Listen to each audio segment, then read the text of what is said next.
Start.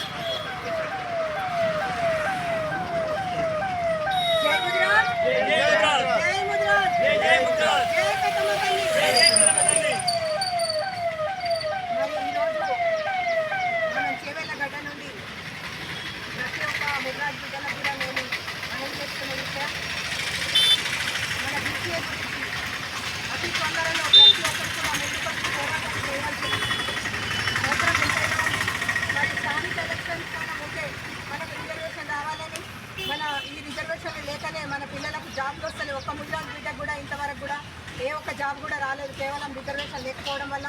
మన తెలంగాణ రెండవ CM అయినటువంటి ముఖ్యమంత్రి గారికి మా యొక్క విన్నపము, దయచేసి మీరు ఇచ్చిన నోటిఫికేషన్స్, మీరు ఇచ్చే జాబులన్నీ ఎవరికి పోతున్నాయి? మేము ఓట్లు వేయలేదా?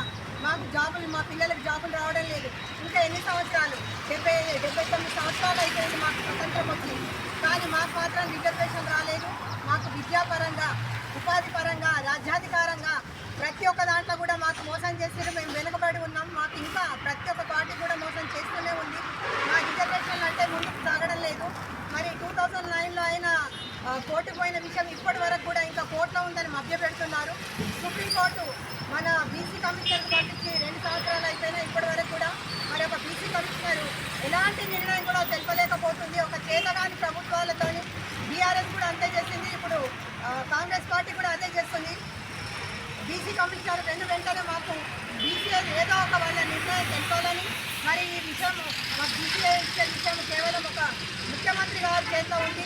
ముఖ్యమంత్రి గారు మీరు వాగ్దానం చేసినటువంటి విధంగా కామారెడ్డిలో, అలాగే మేనిఫెస్టోలో పెట్టిన విధంగా ముదిరాళ్ళ సీట్లతో మీరు ఈరోజు ముఖ్యమంత్రి అయ్యారు. మాకు ఒక్క సీటు కూడా ఎమ్మెల్యేది ఇవ్వలేదని బీఆర్ఎస్కు మేము ఓడించి మరి మిమ్మల్ని గెలిపించుకున్నందుకు ఇది మీ బహుమతి ఇస్తున్నారా?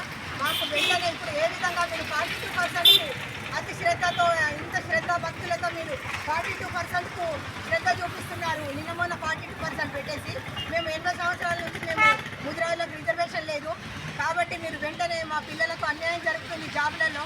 నిన్న మొన్న చూస్తే ఒక అచ్చం పెట్టుకెళ్ళి డాక్టర్ నష్టపోయారు కేవలం ఈ రిజర్వేషన్ లేక. ఇంకొకరేమో కలెక్టర్ కూడా జాబ్ గురించి కూడా చెప్తున్నారు. ఇవన్నీ విషయాలు ఏ దాంట్లో మాకు జాబులు లేవు. మా యొక్క డిమాండ్ ఇది, మీరు వెంటనే బీసీఏ ఇంప్లిమెంట్ చేయాలని.